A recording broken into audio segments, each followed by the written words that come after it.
Hello everyone, welcome to the chemistry. आज हम एक केमो सिलेक्टिव रिएक्शन पढ़ने वाले हैं। ओके, एक केमो सिलेक्टिव रिएक्शन पढ़ेंगे। यहाँ पे हम इस सवाल का आंसर इस वीडियो पे हम ढूंढने की कोशिश करेंगे कि सिलेक्टिवली एल्डिहाइड को रिड्यूस किया जा सकता है क्या इन प्रेजेंस ऑफ कीटोन। जैसे कि हमारे एक प्रॉब्लम हमने ले लिया है कि ऐसे वाले सबस्ट्रेट जहाँ पे एक कीटोनिक ग्रुप है और एक एल्डिहाइड ग्रुप है, सिलेक्टिवली हमें एल्डिहाइड को रिड्यूस करना होगा। तो ये कैसे हो पाएगा? तो पहली बात तो कोई भी रिएक्शन को हम केमो सिलेक्टिव रिएक्शन कब बोलेंगे। So first point is what is chemo selectivity. What is chemo selectivity? Okay, what is chemo selectivity? इसका आंसर क्या हो सकता है? देखो, मानो कि कोई भी कंपाउंड है जिस पे फंक्शनल ग्रुप 1 है और फंक्शनल ग्रुप 2 है। ओके, एक काम करते हैं, फंक्शनल ग्रुप 1 को हम लेते हैं कार्बोक्सिलिक एसिड, फंक्शनल ग्रुप 2 को हम लेते हैं कोई भी एस्टर। ओके, हम क्या करेंगे, एक ऐसा रिएजेंट देंगे, कोई ऐसा रिएजेंट देंगे जहाँ पे सिलेक्टिवली कोई एक फंक्शनल ग्रुप रिएक्ट करेगा, दूसरा नहीं रिएक्ट करेगा। जैसा कि हमें अगर इस पे एस्टर ग्रुप को इंटैक्ट रख के कार्बोक्सिलिक एसिड जो ग्रुप है ना, उसको मान लो कि रिड्यूस करना है, उसके अल्कोहल बनाना है, तो यह हम कैसे कर पाए? इसके लिए जो रिएजेंट यूज़ होगा, उस रिएजेंट केमिकली सिलेक्टिवली एक ग्रुप को, फंक्शनल ग्रुप को रिड्यूस कर रहा है, दूसरे को नहीं, जबकि दोनों ही पोटेंशियली रिड्यूस हो सकते हैं। तो ऐसा वाला जो रिएजेंट होगा उसको हम बोलेंगे क्या? Chemo selective reagent. ओके, जैसे कि हमारे इस सवाल में हमें एक ऐसा रिएजेंट चाहिए जो हमारा कीटोन को कुछ हार्म नहीं करेगा, एल्डिहाइड को करेगा। तो देखो, अगर रिडक्शन करना है कार्बोनिल ग्रुप का, तो कार्बोनिल ग्रुप के रिडक्शन के लिए सबसे अगर बढ़िया अगर देखते हैं क्या होगा, सपोज कार्बोनिल ग्रुप है, इसको या फिर एक काम करो, इस पे एक ऐसा एल्डिहाइड भी ले लो, ठीक है, एक सबस्ट्रेट ये ले लो। तो अब इस पे क्या होगा, हम अगर इस पे लिथियम एल्युमिनियम हाइड्राइड देंगे, ये दोनों ग्रुप को ही रिड्यूस कर देगा, है ना। लिथियम एल्युमिनियम हाइड्राइड काफ़ी स्ट्रॉन्ग रिड्यूसिंग एजेंट होता है। इस पे अगर सोडियम बोरोहाइड्राइड भी लेंगे, रूम टेम्परेचर में रिएक्शन करेंगे मिथानॉल की प्रेजेंस में, तब भी क्या होगा, ये दोनों ग्रुप ही रिड्यूस हो जाएगा। मतलब हम lithium borohydride, lithium aluminium hydride ले या फिर सोडियम बोरोहाइड्राइड ले, ये दोनों जो कॉमन रिड्यूसिंग एजेंट प्रेजेंट है, इन दोनों ग्रुप को ही वो रिड्यूस करेगा। ऐसा नहीं होगा कि किसी एक ग्रुप को छोड़ के दूसरे ग्रुप को रिड्यूस किया जाएगा। मतलब ये जो दोनों रिएजेंट हो गया, ये हमारा केमो सिलेक्टिव तो नहीं है, पर्टिकुलर इस रिएक्शन के लिए केमो सिलेक्टिव रिएजेंट नहीं है। क्यों मैंने बोला पर्टिकुलर इस रिएजेंट के लिए? मानो कि कहीं पर ऐसा सबस्ट्रेट है जहाँ पे इधर मान लो कोई भी ऐसा एस्टर ग्रुप है, इस पे अगर हम सोडियम बोरोहाइड्राइड देंगे मिथानॉल में, okay, sodium borohydride ester group को रिड्यूस नहीं करेगा। सोडियम बोरोहाइड्राइड सीधा जाके ये जो कीटोन फंक्शनलिटी है इसको रिड्यूस कर देगा। ओके, जबकि इसी रिएक्शन पे अगर हम लिथियम एल्युमिनियम हाइड्राइड दे, ओके, और लिथियम एल्युमिनियम हाइड्राइड के लिए हमारा ड्राई कंडीशन चाहिए होती है, डाइट्रीएचएफ और ईथर ले लेते हैं हम। लिथियम एल्युमिनियम हाइड्राइड होता है स्ट्रॉन्ग रिड्यूसिंग एजेंट। ओके, ये वाला रिड्यूसिंग एजेंट काफ़ी स्ट्रॉन्ग होता है, तो ये क्या करेगा, सीधी तरीके से इन दोनों को ही रिड्यूस करने के बाद एक इसको बनेगा सेकेंडरी अल्कोहल और ये वाला बनेगा प्राइमरी अल्कोहल, राइट। इन दोनों को ही रिड्यूस कर देगा। मतलब हमारे इस सेकेंड वाले जो रिएक्शन है, इस रिएक्शन के लिए हमारा sodium borohydride acts as chemoselective reaction. Okay, तो रिएक्शन टू रिएक्शन वेरी करेगा कि कोई भी रिएजेंट केमोसिलेक्टिव होगा या नहीं, सबस्ट्रेट के ऊपर डिपेंड करता है। जैसे कि सोडियम बोरोहाइड्राइड एल्डिहाइड और कीटोन दोनों ग्रुप को ही रिड्यूस कर सकता है। तो जब एक कंपाउंड में ये दोनों ग्रुप प्रेजेंट है, उस पर अगर NaBH4 देते हैं तो दोनों ग्रुप ही रिड्यूस हो जाएगा, तो कोई भी सिलेक्टिविटी हमारा नहीं आएगा। और लिथियम एल्यूमिनियम हाइड्राइड जो इससे भी स्ट्रॉन्ग होते हैं, वो नॉट ओनली ऐसे कार्बोनिल फंक्शनलिटी, ये एस्टर को भी रिड्यूस कर सकता है। तो अगर कोई भी ऐसा सबस्ट्रेट है जहाँ पे कीटोन भी है और एस्टर भी है, लिथियम एल्यूमिनियम हाइड्राइड को दोनों को ही रिड्यूस कर देगा, कोई भी सिलेक्टिविटी नहीं आएगा। जबकि उसी रिएक्शन में अगर सोडियम बोरोहाइड्राइड मिथानॉल हम यूज़ करते हैं, sodium borohydride as a reducing agent use करते हैं, तो ये कार्बोनिल को, जो कि कीटोन ग्रुप है, या फिर एल्डिहाइड अगर होता तो एल्डिहाइड को रिड्यूस कर लेगा आसानी से, पर जो एस्टर ग्रुप है उसको नहीं कर पाएगा।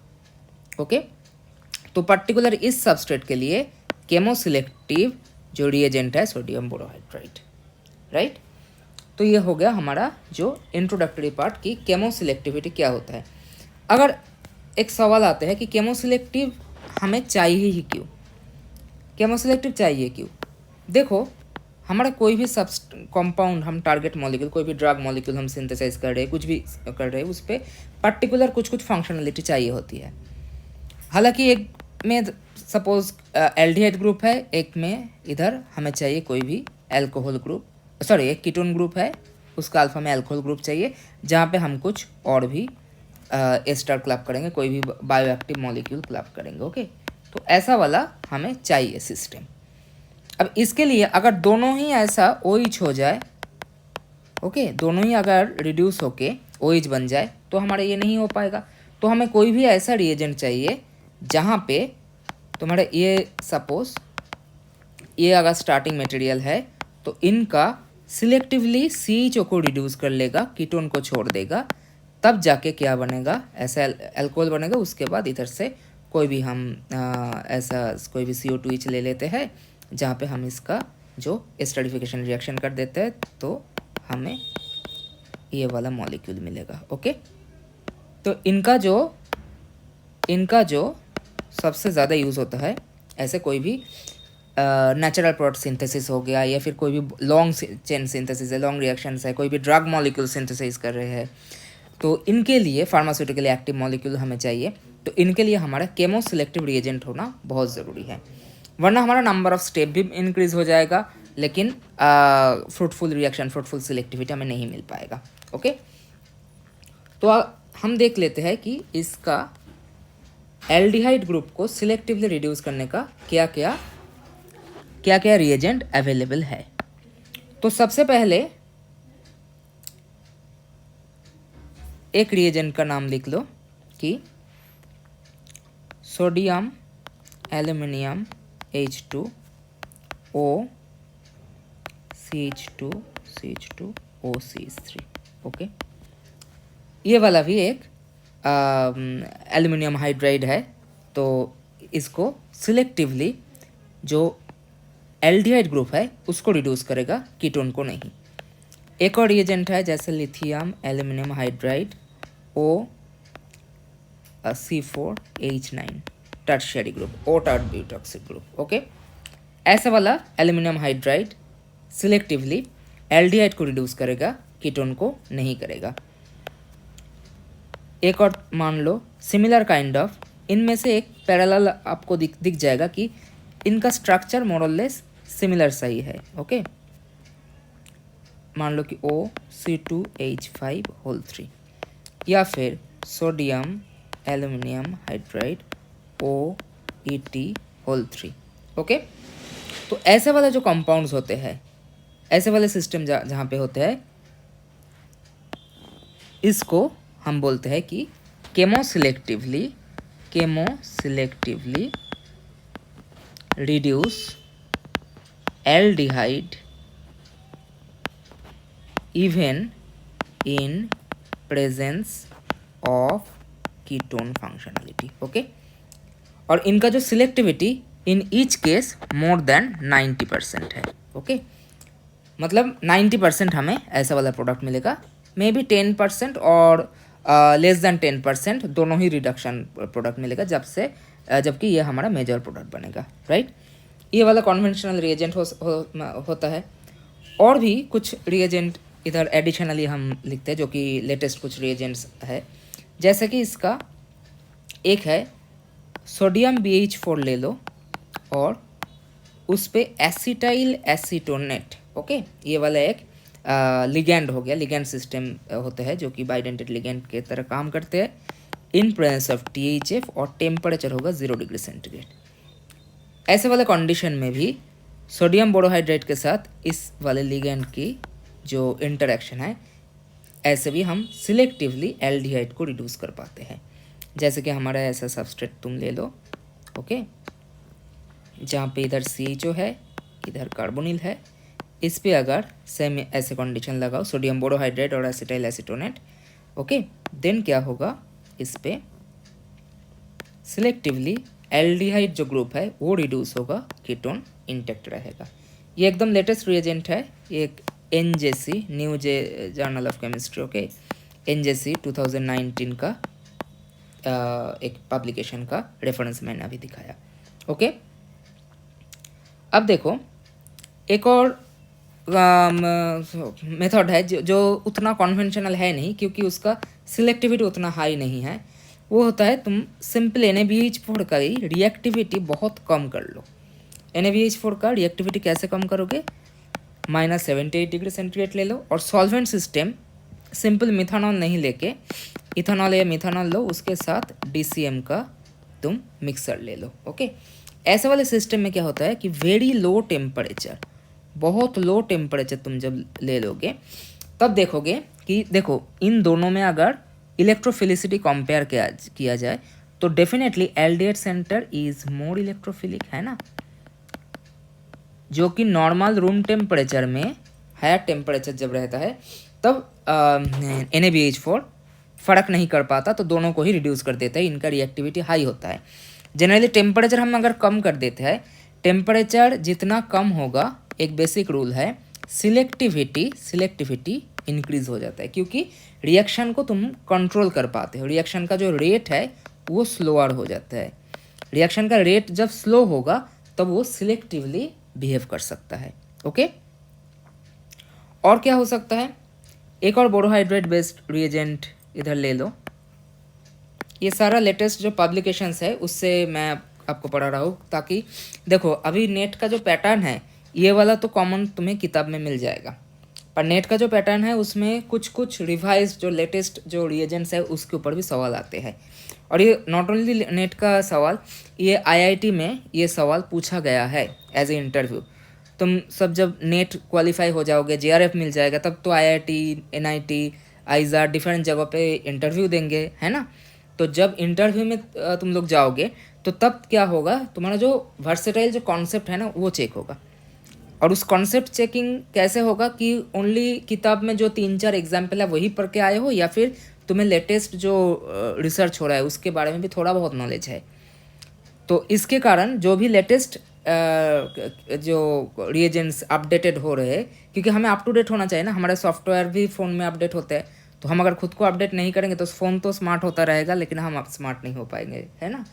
तो चलिए, एक होगा कि अगर हम एक ऐसा एग्जैक्टली सोडियम बोरोहाइड्रेट नहीं, इन पे Na+ है और ये बोरोहाइड्रेट है, लेकिन इस पे क्या है OCH CF3 ऐसा वाला जो है क्या होता है, इनको बोलते हैं, मान लो ये CF3OH CF3, ऐसे वाला जो सबस्ट्रेट को, ऐसे वाला कंपाउंड को बोलते हैं HFIP, हेक्साफ्लोरो आइसोप्रोपानॉल। क्योंकि आइसोप्रोपानॉल का स्ट्रक्चर क्या होता है, दोनों पे मिथाइल होता है, ये होता है आइसोप्रोपानॉल का स्ट्रक्चर। तो हेक्साफ्लोरो मतलब मिथाइल की जगह पे CF3 इसके साथ अगर NaBH4 का रिएक्शन कराओगे तो ऐसा वाला एक सबस्ट्रेट आएगा, जहाँ पे HFIP बोरॉन के साथ ऐसे बॉन्ड बनाएगा।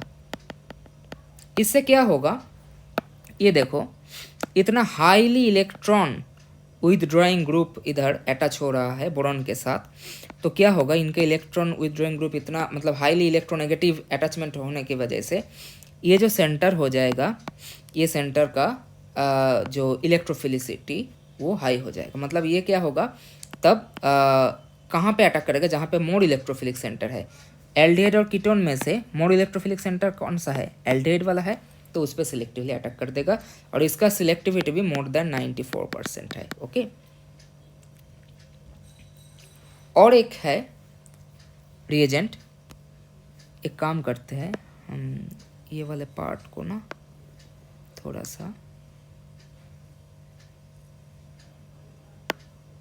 इसको छोटा कर देते हैं। ओके, देखो एक और रिएजेंट है जो कि मान लो ऐसे वाला अल्फा पाइनिन सिस्टम पे देख लो, अल्फा पाइनिन सिस्टम जहाँ पे इसका ओजोनोलिसिस करोगे तो क्या मिलेगा, आफ्टर ओजोनोलिसिस इस पे ये सी जो मिलेगा, ये डबल बॉन्ड ओ मिलेगा। अब इसके इसमें ओनली अगर एल्डिहाइड को हम रिड्यूस करना चाहते हैं तो इसके लिए ऊपर वाला जो मेथड्स है वो तो हम यूज़ कर ही सकते हैं, लेकिन इधर ऑथर ने क्या किया, ये पब्लिकेशन है साइंटिस्ट वर्ड की तरह, ये थोड़ा पुराना पब्लिकेशन है 1979 और 1980 एग्जैक्टली हमें देखना पड़ेगा। तो उस पब्लिकेशन में क्या दिखाया गया है कि इस पे जो TMSCl, okay, trimethyl silyl chloride और क्लोरो ट्राईमिथाइल सिलेन, कुछ भी बोल सकते हो, उनका प्रेजेंस किसका प्रेजेंस में है, nickel boride, okay, Na2B nickel boride, इनके प्रेजेंस में केमोसिलेक्टिवली CHO का रिडक्शन हो रहा है, केमोसिलेक्टिवली CHO का रिडक्शन हो रहा है। तो क्या कंपाउंड मिल रहा है इस पे, OH, ओके, ऐसा वाला कंपाउंड मिलेगा। तो देखो मैंने जो शुरू में जो ये एग्जाम्पल्स कराया, ये जो 3-4 एग्जाम्पल इस पे है, पहला जो 4 एग्जाम्पल, इनका स्ट्रक्चर मोरलेस सिमिलर काइंड ऑफ है, आइदर सोडियम और एल्यूमिनियम है, उसके साथ हाइड्राइड है और कोई भी ऐसा एल्कोक्सी ग्रुप हो गया इधर, ओके, OET हो सकता है, ओटार्ट ब्यूटॉक्साइड हो सकता है, ओके। तो ऐसा वाला सबस्ट्रेट जब होगा, इसका क्या होगा, रिएक्टिविटी स्लो हो जाता है, रिएक्टिविटी जब स्लो होगा, रेट जब स्लो होगा, तब उनका सिलेक्टिविटी हाई हो जाएगा और सिलेक्टिवली क्या करेगा, मोर जो इलेक्ट्रोफिलिक सेंटर है एल्डिहाइड उसको रिड्यूस कर पाएगा। और बाकी का जो लेटेस्ट रिएजेंट्स हमने दिखाया कि एक में क्या है कि एक लिगैंड के साथ हम रिएक्शन करा रहे हैं, NaBH4 का जो रिएक्टिविटी उसको ट्यून कर रहे हैं, और मोर इंटरेस्टिंगली इस पर देखो टेम्परेचर भी लो है। एक और मेथड है जो कि थोड़ा पुराना मेथड है, ये 1980 के आसपास ये मेथड यूज़ किया गया था, लेकिन इसमें सिलेक्टिविटी की इशू आता है और हर एक सबस्ट्रेट में ये काम नहीं करता। तो इसका क्या होता है कि NaBH4 को बहुत लो टेम्परेचर कर दो, -78 डिग्री सेंटीग्रेड, ओके, उस पर क्या होगा, इनका सिलेक्टिविटी हाई हो जाएगा। और क्या हो सकता है, जो पेपर है एक जो HFIP है, वो क्या करेगा, ये जो बोरोहाइड्राइड का रिएक्टिविटी को ऐसे ट्यून करेगा ताकि वो हायर इलेक्ट्रोफिलिक जो सेंटर है उस पर जाके अटैक कर दे। और TMSCl और निकेल बोराइड के प्रेजेंस में भी ऐसा हम सिलेक्टिवली एल्डिहाइड को रिड्यूस कर सकते हैं। तो ये हो गया हमारा इस क्लास का बेसिक पॉइंट्स। तो उम्मीद है ये क्लास आपको हेल्पफुल लगा। So thank you, happy learning.